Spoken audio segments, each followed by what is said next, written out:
My son thought I didn't notice when he slipped something into my fishing tackle box, acting casual as he walked away. But 30 years as a Denver cop taught me to spot deception. When I opened that box later, what I found made my blood run cold, not just because of what it was, but because I realized my own son was trying to destroy me. He never saw this coming. This story will show you exactly how a father's love turned into a fight for survival. But first, tell us in the comments, what would you do if your own child tried to destroy you? Don't forget to subscribe for the full story. The morning sun filtered through my garage windows in Highlands Ranch as I prepared for my Saturday fishing trip to Cherry Creek Reservoir.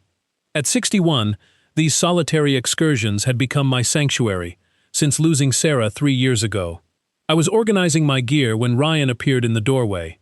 Something about his posture immediately caught my attention. His shoulders were tense, movements too deliberate, like someone trying hard to appear relaxed while fighting internal panic. "Morning, Dad," he said, his voice carrying artificial brightness. "Getting ready for your fishing trip?" I nodded, sorting through my lures. Cherry Creek should be perfect today. Ryan stepped closer, and every instinct I possessed screamed that something was wrong. His eyes kept darting to my tackle box, then away, then back again. As a former Denver police detective, I had spent 3 decades reading body language. "Mind if I take a look at your setup?" he asked, moving toward the box before I could respond. I watched him carefully. His breathing was shallow, sweat beading his forehead despite the cool October morning. When he thought I wasn't looking, he glanced toward the small storage compartment where I kept extra hooks. That's when I saw it. Ryan's right hand moved with practiced precision toward his jacket pocket, withdrawing something small wrapped in black tissue paper. The movement was so quick, so furtive, that if I hadn't been watching with trained eyes, I might have misread it entirely. He placed the object deep in the tackle box's main compartment, nestling it between my spoon lures and lead weights. The whole sequence took less than 10 seconds, but it felt like watching a slow-motion crime unfold in my own garage. My heart pounded, but I forced myself to remain calm, continuing to organize my fishing line as if nothing had happened. Ryan stepped back, wiping his hands on his jeans in a gesture that seemed more about removing evidence than cleaning them. "Well, I should let you get back to it," he said, already moving toward the door. "Have a great time, Dad. Catch some big ones." I watched him disappear into the house, his footsteps echoing up the stairs. The garage fell silent except for distant traffic and my own heavy breathing. I stared at my tackle box as if it had transformed into something dangerous. Whatever Ryan had hidden inside, he clearly didn't want me to find it immediately, but he also seemed to expect that I would find it eventually. The contradiction made no sense, unless he wanted me to find it when it was too late to do anything about it. The realization hit like a physical blow. My own son had just planted something in my possession, something he expected would cause me serious trouble. I thought about recent months. Ryan's increasing desperation about money, his mood swings, the way he avoided eye contact during conversations, signs I had attributed to unemployment stress and lingering grief from losing Sarah, signs I had explained away because I loved him. But 30 years of police work had taught me that love could blind you to truth. And the truth was sitting in my tackle box, wrapped in black tissue paper like a gift I never wanted to receive. Something wasn't right about my son's behavior, and I had a sinking feeling that whatever he had hidden in my fishing gear was going to change everything between us forever. Standing in my garage, staring at the tackle box that now felt like a ticking bomb, my mind drifted back to the night before. Maybe I should have seen this coming. The signs had been there during dinner, written across Ryan's face in desperation I had chosen to ignore. Friday evening had started normally. I grilled chicken while Ryan set the table inside. The October air carried the scent of changing leaves, and for a moment it almost felt like old days when Sarah would emerge from the kitchen, complaining that I was taking too long with the meat. But Sarah wasn't there. The empty chair at our dining table served as a constant reminder of everything we had lost 3 years ago. Ryan had been unusually quiet, pushing food around his plate more than eating. His hands trembled when he reached for his water glass, but I attributed it to job search stress. "Dad, I need to talk to you about something," he finally said, voice barely above a whisper. I recognized that tone immediately, the same voice he had used as a teenager when he needed money for school trips.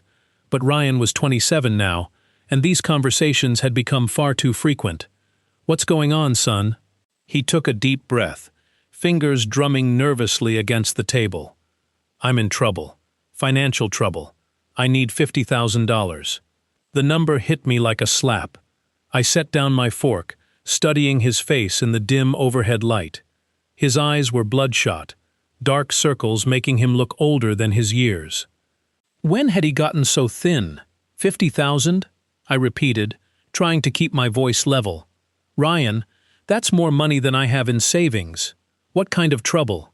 His jaw clenched, and I saw something flash across his features.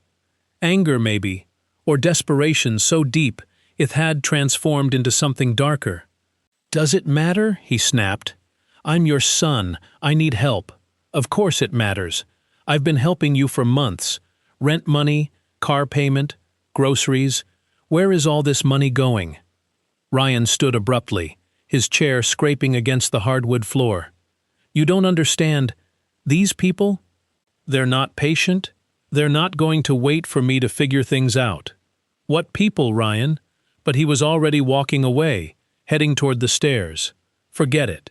I'll figure something else out." I called after him, but the only response was his bedroom door slamming shut. I sat alone at the dinner table, surrounded by half-eaten food, and growing certainty that my son was involved in something far worse than unemployment.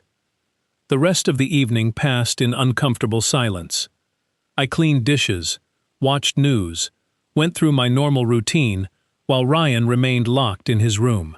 I could hear him pacing above me, occasionally talking on the phone in hushed, urgent tones.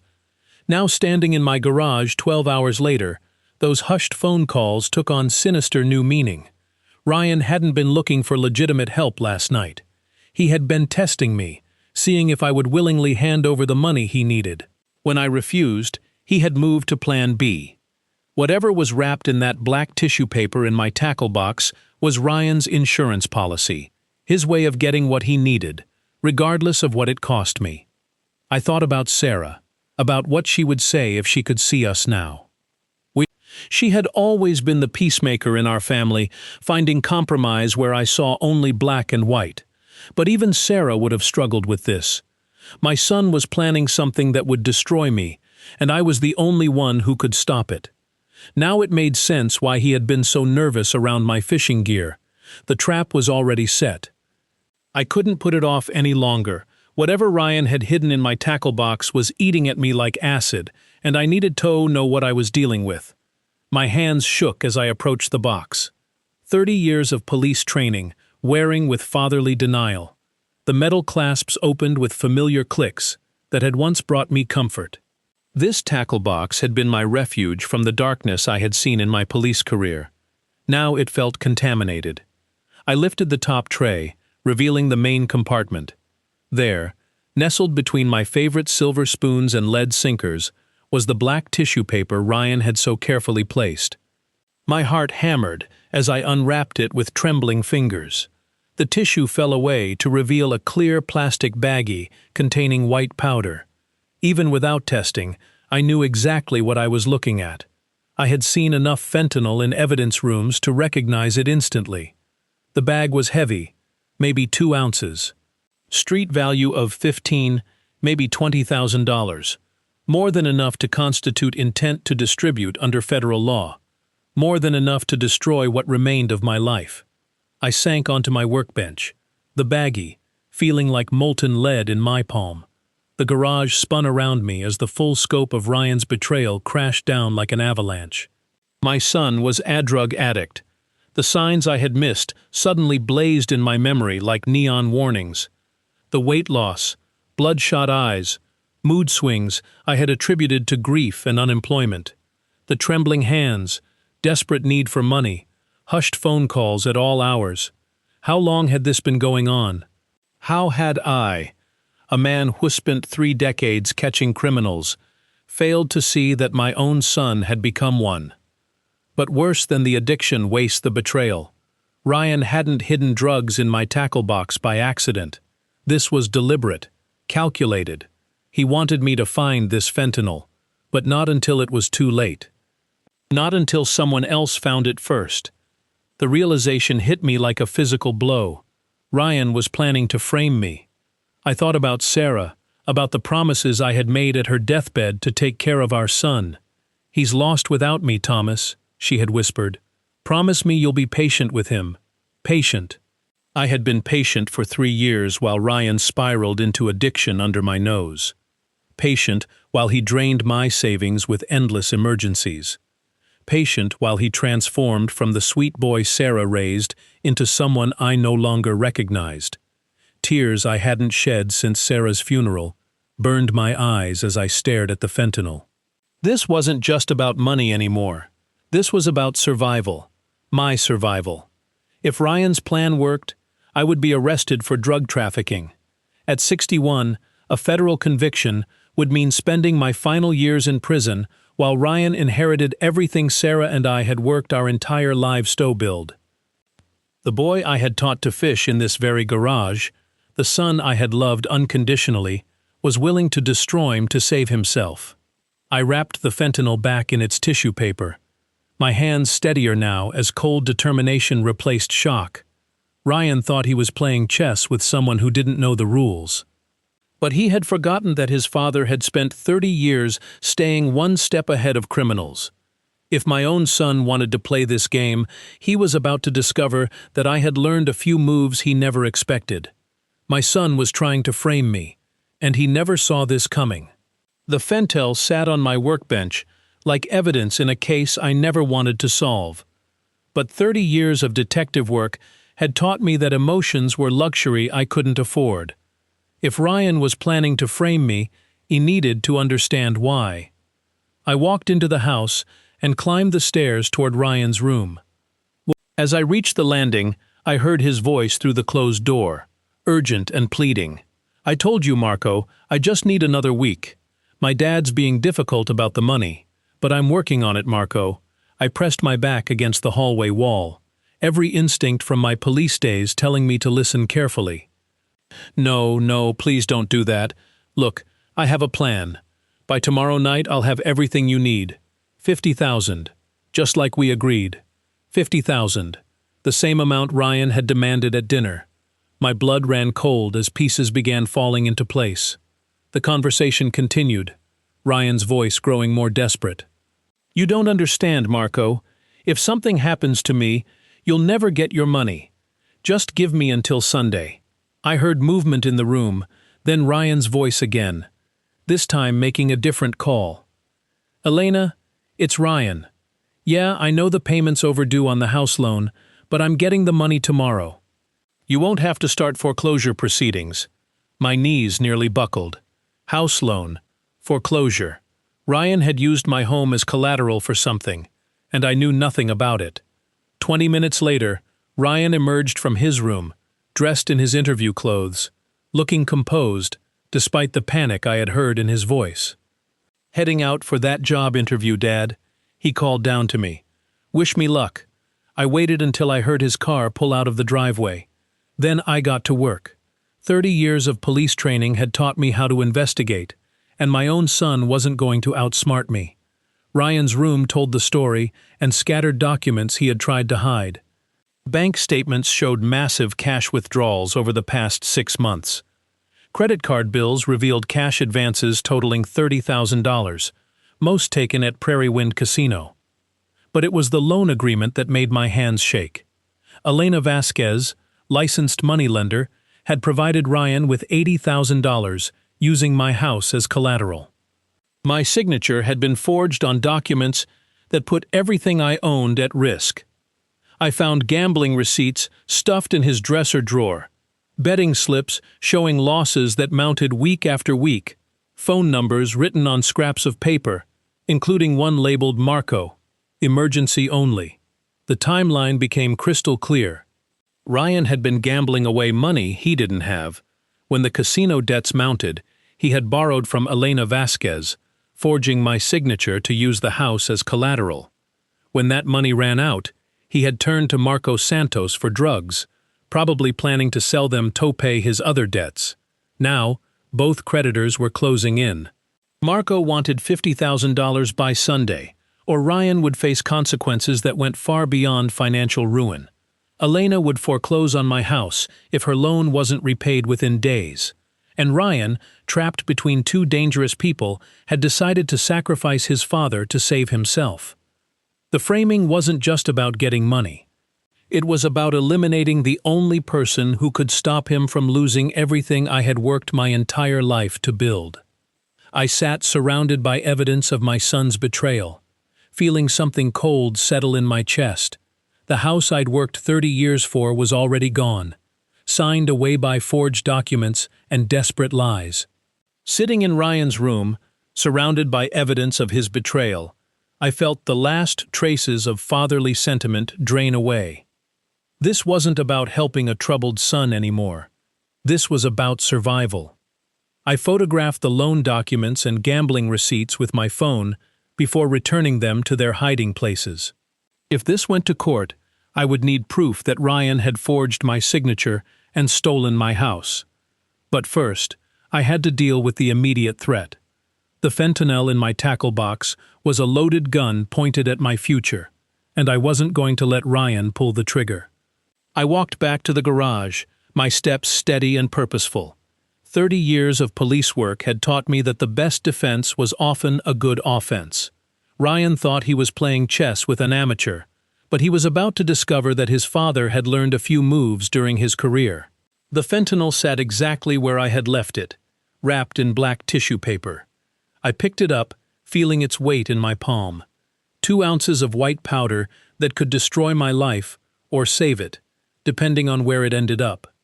Through the garage window, I could see Ryan's Honda Civic parked in the driveway. A 10-year-old car I had helped him buy when he graduated college, back when I still believed he would make something of himself. I heard the front door open and Ryan's voice calling out, "Dad, my car is making weird noises again.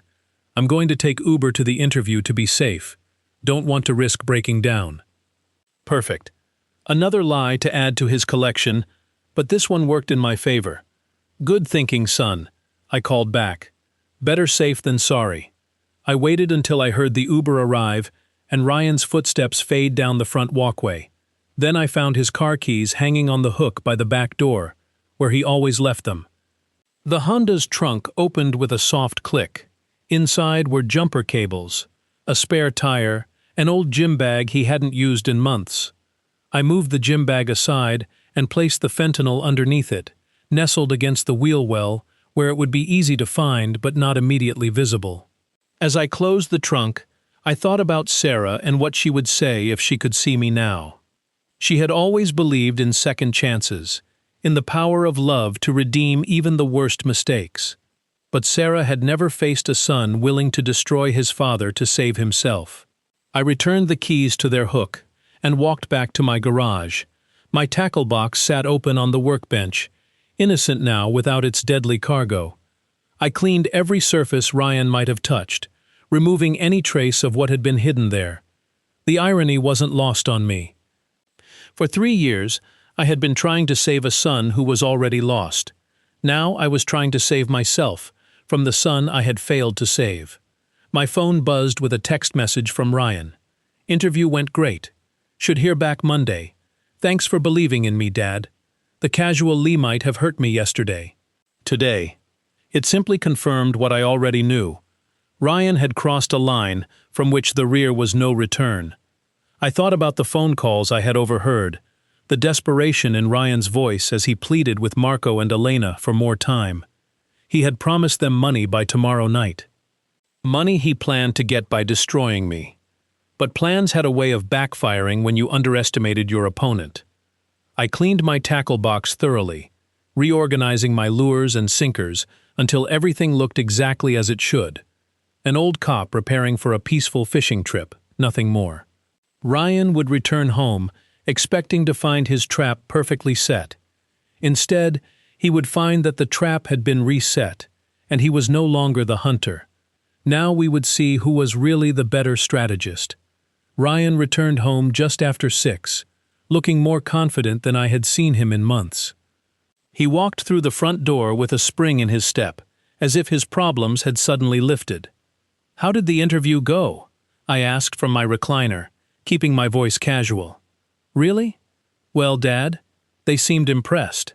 He hung his jacket on a kitchen chair, movements relaxed and natural. "I think this could be the break I've been waiting for." I watched him carefully, noting how his eyes avoided the garage direction. He was performing, and it was convincing. If I hadn't known better, I might have believed him. "That's wonderful, son. When will you hear back?" "By Monday." Ryan moved toward the stairs, then paused. "I'm pretty tired. Think I'll rest before dinner." I nodded, returning attention to the television, but I listened to every sound from upstairs, every creak, every muffled conversation through his door. It didn't take long. Within 20 minutes, I heard Ryan's voice, urgent and excited. "Yes, I need to report drug trafficking. My name is Ryan Miller, and I have evidence that my father is dealing fentanyl." My heart hammered, but I forced myself to remain still. This was it. The moment Ryan had been building toward Thomas Miller, 61 years old. He's been hiding drugs in his fishing tackle box. I saw him with a large quantity of fentanyl this morning. I could hear the satisfaction in his voice, the relief of someone who thought his problems were about to be solved. He gave our address, described the tackle box location, even provided details about my supposed criminal associates. "Yes, I'll stay on the line." "Please hurry. I'm afraid he might try to move the drugs." The irony would have been funny if it weren't so tragic. Ryan was right to fear the drugs might be moved. He just didn't know they already had been. I heard him end the call, then immediately dial another number. "Marco, it's Ryan." "Yeah, it's done. The cops are on their way to arrest my dad. You'll have your money by tomorrow." Then a third call. "Elena, everything's going according to plan. Once he's arrested, I'll have access to everything. Your loan will be paid in full." I sat in my living room listening to my son orchestrate my destruction with criminal efficiency. Part of me was impressed by his thoroughness. The rest of me felt sick. 15 minutes later, I saw the first police car pull into my driveway, followed by 2 more vehicles and an unmarked sedan. Through the window, I recognized Detective Sarah Rodriguez, my former colleague from Denver Police. Ryan came downstairs, his face a mask of concerned innocence. "Dad, there are police cars outside. What's going on?" His performance was flawless. If I hadn't heard his phone calls, I might have believed his confusion was genuine. The doorbell rang, sharp and authoritative. This was it. Ryan moved toward the door, but I stood up first. "I'll get it, son." As I walked toward the front door, I caught Ryan's reflection in the hallway mirror. For just a moment, when he thought I wasn't looking, his mask slipped. The expression underneath was cold, calculating, and completely without remorse. The agents were about to arrive, and my son had no idea his perfect plan was about to backfire completely. I opened the front door to find Detective Sarah Rodriguez standing on my porch, flanked by 2 DEA agents and tactical gear. Behind her, more officers secured my property perimeter. "Hello, Thomas," Sarah said, her voice professional but regretful. "We need to talk." "Of course, Sarah, come in." Ryan stepped forward, his face showing concerned confusion. "Detective Rodriguez, what's this about? Is my father in trouble?" Sarah's eyes moved between us, reading dynamics with 20-year veteran skill. "We received a report about drug trafficking at this address. We have a warrant to search the premises." "Drug trafficking?" Ryan's voice carried perfect shock. "That's impossible. My father would never." "It's all right, son," I said calmly. "Let them do their job." The lead DEA agent, a stern man in his 40s, stepped forward. "Mr. Miller, we have information that you've been storing fentanyl in your fishing tackle box." Ryan's eyes lit up with helpful cooperation. "Oh, that's in the garage. I can show you exactly where it is." I followed the group to my garage, watching Ryan's confident stride. He was so certain of victory, so sure his plan was unfolding perfectly. There it is. Ryan pointed to my tackle box. Dad was working with it this morning, acting really nervous. The DEA agent approached with practiced caution, photographing from multiple angles before opening the clasps. Ryan moved closer, anticipation radiating from every gesture. The agent lifted the top tray, revealing my organized collection of lures and sinkers. He methodically searched each compartment, removing items and examining them carefully. Nothing.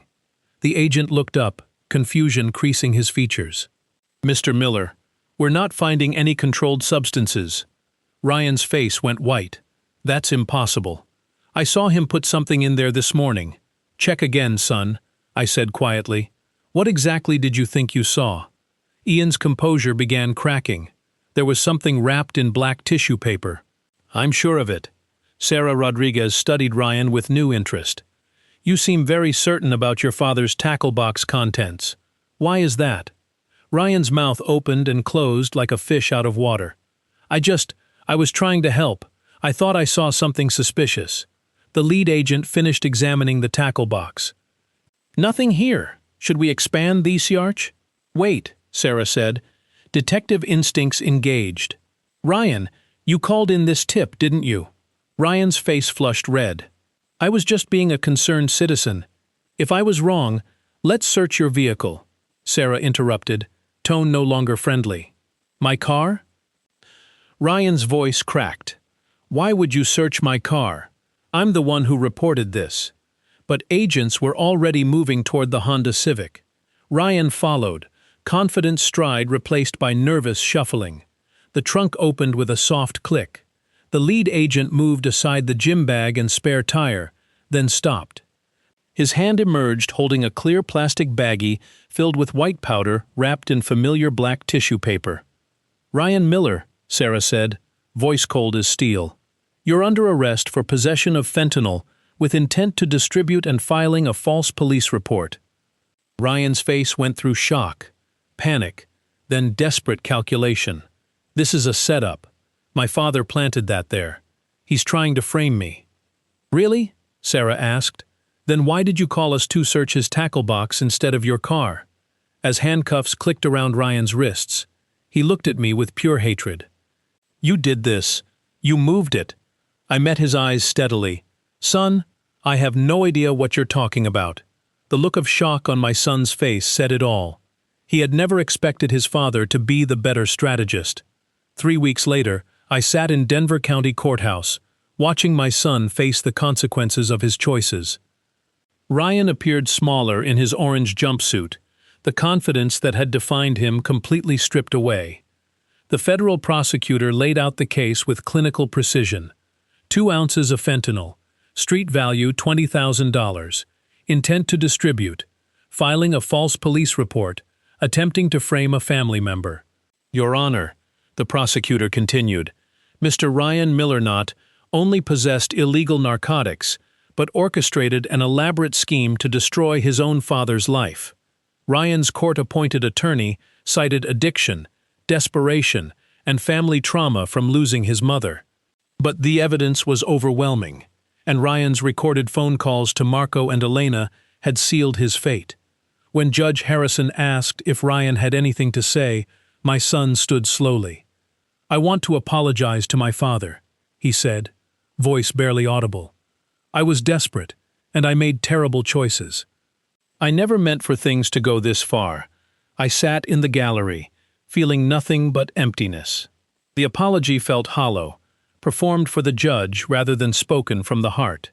"Ryan Miller," Judge Harrison said, "you are sentenced to 5 years in federal prison for drug trafficking and conspiracy." The gavel sound echoed through the courtroom like a door slamming shut on 30 years of fatherhood. But Ryan's arrest had solved only part of my problems. Elena Vasquez still held forged documents claiming ownership of my house. Marco Santos had disappeared after Ryan's arrest, avoiding police attention. I spent weeks working with my attorney to prove the loan documents were fraudulent. The forged signature was obvious once experts examined it, and Ryan's confession helped establish the deception timeline. The good news, my lawyer explained, is that fraudulent documents are void. Your house was never legally at risk. Elena Vasquez has fled the state to avoid prosecution. Detective Rodriguez kept me informed about the ongoing investigation. We're working with federal marshals to track down both Elena and Marco. Ryan's cooperation might reduce his sentence, but he's looking at serving at least 3 years. 3 years minimum. My son would be 30 when released. I would be 64 if he lived that long. The house felt different now, emptier in ways that had nothing to do with Ryan's physical absence. I walked through rooms where we had shared meals, watched television, argued about responsibility. The memories felt contaminated by knowledge of his betrayal. 2 months after Ryan's sentencing, I made a decision that would have been unthinkable before. I put the house on the market. "Are you sure, Thomas?" Sarah Rodriguez asked. "This is your home. Sarah's home. Sarah's gone?" I replied. "And the son I raised doesn't exist anymore. It's time to start over." The realtor said I could expect a quick sale in Denver's hot market. I began sorting through 30 years of accumulated memories, deciding what deserved a place in my new life and what belonged to the past. Some chapters ended with celebration, others ended with relief. This one ended with acceptance that family could betray the deepest trust. But survival meant choosing your own well-being over obligation to those who would destroy you. 6 months later, I stood on the balcony of my new apartment in Boulder, Colorado, watching the sunrise paint the Rocky Mountains in gold and crimson. The view was spectacular, nothing like the suburban streets of Highlands Ranch, where I had spent 30 years building a life that ultimately belonged to someone else. The house sold within 2 weeks. After paying off the mortgage and legal fees, I had enough to buy this small place outright and start fresh. No debt, no obligations, no family members who might betray me for their own gain. I kept only what mattered: Sarah's photographs, my fishing gear, and the hard-earned wisdom that love without boundaries becomes enablement, and enablement destroys both giver and receiver. Ryan had written me twice from federal prison. Both letters remained unopened on my kitchen counter. Some bridges, once burned, were better left as ash. Detective Rodriguez visited last month with updates. Marco Santos had been arrested in Phoenix, facing charges that would keep him imprisoned longer than Ryan. Elena Vasquez remained a fugitive, but her loan sharking operation was dismantled. "Do you ever regret how it ended?" Sarah asked as we shared coffee in my new living room. "I regret that it had to end that way," I replied. "But I don't regret protecting myself from someone who would have destroyed me without hesitation." The truth was simpler than regret or forgiveness. Ihad raised a son who became a stranger, loved someone who saw that love as weakness to exploit. When faced with the choice between his survival and mine, Ryan chose his own. I simply made the same choice. My tackle box sat in the corner, cleaned and reorganized, waiting for weekend trips to mountain lakes, where the water ran clear and the fish didn't lie about their intentions. Simple pleasures for a man who had learned to value simplicity. Sometimes the people closest to us become the greatest threats to our well-being. Sometimes protecting yourself means accepting that family can be the enemy. Sometimes the hardest lesson in life is learning when to walk away from those you love most. I had spent 61 years learning that lesson. Ryan had the rest of his life to learn it too. Through Thomas's journey, we discover that authentic love requires wisdom, not just sacrifice.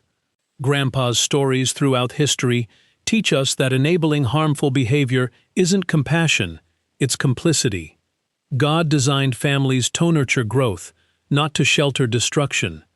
When betrayal stories unfold within our own homes, we face the hardest test of faith, choosing God's call to wisdom over our emotional attachments.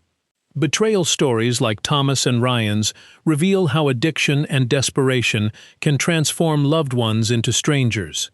Yet, God never abandons us in these dark valleys. He provides discernment to recognize when love has become manipulation, when family loyalty has become self-destruction. Thomas's police training wasn't just career preparation. It was God's way of equipping him for this ultimate test. Grandpa's stories often speak of tough love, of drawing lines that seem harsh, but preserve what matters most. God's love for us includes teaching us to value the life He gave us enough to protect it, even from family. When Ryan chose fentanyl over character, when he chose deception over honesty, God had already placed within Thomas the strength to respond with justice rather than enablement. The most profound Grandpa stories remind us that God calls us to be good stewards of our own souls. Sometimes His greatest mercy is giving us permission to walk away from those who would drag us into their darkness. If this story touched your heart, please share your thoughts in the comments below. Have you ever faced betrayal from someone you trusted completely? How did you find the strength to protect yourself? Don't forget to subscribe to our channel for more stories about resilience, family, and the courage to start over. Remember, sometimes the greatest act of love is refusing to be destroyed by those who would sacrifice you for their own salvation.